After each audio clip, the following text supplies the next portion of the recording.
Bonjour et bienvenue dans Ils font l'actu. Nous allons parler solutions d'emballage avec notre invité, Josserand Gab. Bonjour. Bonjour. Vous dirigez la société Logap Solutions, un expert de l'emballage, et vous proposez aux entreprises des solutions sur mesure techniques, mais aussi écologiques pour leurs consommables. Alors d'abord, présentez-nous votre société. Vous l'avez créée il y a 4 ans, c'est ça? C'est bien ça, oui. Je l'ai créé en 2019, après plusieurs passages dans différentes sociétés nationales d'emballage de tout type. Et j'ai vu le besoin d'apporter mes valeurs, d'essayer de prendre le négatif, de l'évacuer dans les anciennes sociétés où je suis allé, pour en prendre le positif aussi, et d'essayer de créer mon modèle de société. Vous avez une dizaine de salariés, c'est ça? Voilà, alors c'est une dizaine de commerciaux et de personnes administratives, 2 équipes, une sur le terrain, une au bureau.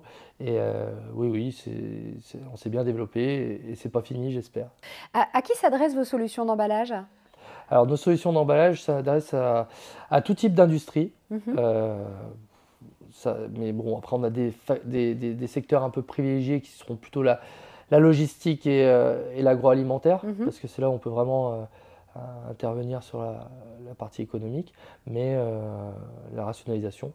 Mais voilà, c'est tout type d'industrie en général. Mais vous pouvez répondre à tout type de demande, hein. C'est vraiment du sur-mesure. Nous, notre cheval de bataille, c'est le plastique. C'est là-dessus qu'on a vraiment quelque chose à jouer. Néanmoins, après, on peut allier n'importe quel produit d'emballage. Et donc c'est du consommable, donc plutôt du plastique qu'on utilise, enfin des emballages qu'on n'utilise qu'une fois, quoi. Exactement, c'est du consommable. Nous, si vous voulez, l'emballage en lui-même, c'est l'outil. L'important, c'est de mettre le bon outil face aux besoins du client. On le sent bien, l'écologie, elle est vraiment au cœur, de vos préoccupations. D'ailleurs, vous dites que le plastique est écologique, pourtant, ce n'est pas vraiment l'image qu'il a, hein.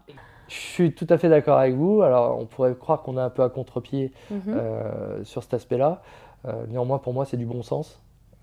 Si demain vous me demandez un produit pour la solution écologique, et vous me dites, je vous dis, voilà, il faut un produit qui puisse se revaloriser à l'infini, et vous allez me dire, bon, oui, ça serait bien, mais qu'est-ce que c'est? C'est le plastique, voilà, et qui est très peu énergivore. Mais la tendance, c'est plutôt, oui, par rapport au papier, le papier, oui, c'est ça. Par rapport au papier, je vois où vous voulez en venir. Par rapport au papier, si vous voulez, aujourd'hui, 1 kg de papier vierge, c'est 15 litres d'eau. 1 kg de papier recyclé, pour le fabriquer, c'est 6 litres d'eau pour le fabriquer.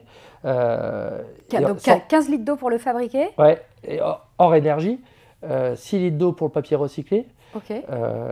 Et en plus, vous comptez l'énergie carbone que ça suscite, c'est de l'industrie lourde pour retransformer le papier. Et le plastique en comparaison? Et le plastique, c'est 1 litre d'eau. Ah oui, d'accord.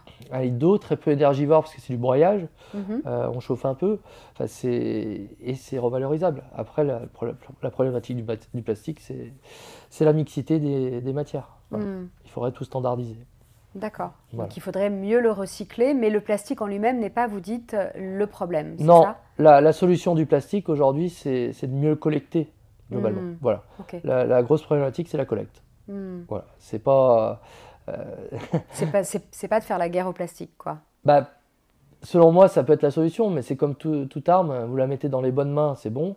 Vous la mettez dans les mauvaises, c'est pas bon. Et aujourd'hui, il y a beaucoup de lobbies en face de nous qui n'ont pas intérêt à ce qu'on arrête, qu'on baisse les consommations de plastique. Mais il y a de moins en moins de pétrole, donc le plastique, ça devient aussi une matière un peu rare. Oui, tout à fait, il y a de moins en moins de pétrole. Le plastique est une matière rare. Néanmoins, avec tout ce qu'on a mis dans les océans apparemment, elle reste encore revalorisable. Il faudrait récupérer ce plastique-là, le recycler. Dans un monde idéal, oui. Quel est l'avantage pour une entreprise de faire appel à Logap Solutions plutôt qu'à l'un de vos concurrents? Alors, l'avantage déjà, c'est nos valeurs humaines. C'est qui nous sommes, parce que toutes les personnes tous les collaborateurs que j'ai embauchés ont mes valeurs avant d'avoir ma technicité, après on les a formés sur la technicité. Et la deuxième chose, c'est qu'après, nous, on va mettre en place des outils économiques, écologiques, qui interviennent directement sur le résultat d'une société. Donc l'économie, c'est pas forcément diviser une consommation de plastique pour le plastique, même si on sait le faire jusqu'à 4, mais ça peut être améliorer un flux logistique, une productivité. Vous travaillez aussi sur la performance en fait des entreprises. Comme je vous ai dit, l'emballage c'est l'outil. Nous, notre priorité, c'est la performance de la société. Surtout dans notre période économique qui est compliquée. On ne sait pas forcément gérer les coups de bourre. Le personnel est très compliqué à trouver. Beaucoup de gens préfèrent l'intérim. Et un intérimaire à former, c'est long. Donc si vous arrivez à réduire des coûts de production, à éviter ces coups de bourre, et ben vous arrivez à vous trouver la solution pour faire des économies qui sont autres que l'emballage en lui-même. Vous voyez, j'ai plein d'exemples à vous donner, mais bon, on n'a pas le temps. Il faudrait en finir avec l'emballage unique ou on n'y arrivera jamais? Parce qu'il y a de l'emballage partout autour de nous. Oui, alors déjà, il faudra en finir avec l'emballage unique. On a commencé pendant le Covid à faire le vrac, à faire des choses comme ça. Le problème aujourd'hui, c'est que le consommateur, pendant le Covid, il avait le temps. Aujourd'hui, il n'a plus le temps quand il a rattaqué son quotidien. Donc la clé de l'emballage unique, c'est de faire des transitions. Il ne faut pas changer les habitudes des consommateurs. Il faut leur apporter le produit déjà transformé sur la table. Donc déjà, ça serait commencer par pas mixer les plastiques, mettre des codes couleurs, gérer plusieurs poubelles par code couleur chez soi, le bleu pour le PP, le rouge pour le PE, le jaune pour le papier. Enfin, vous voyez, et avec ces codes couleurs-là, déjà on triera mieux.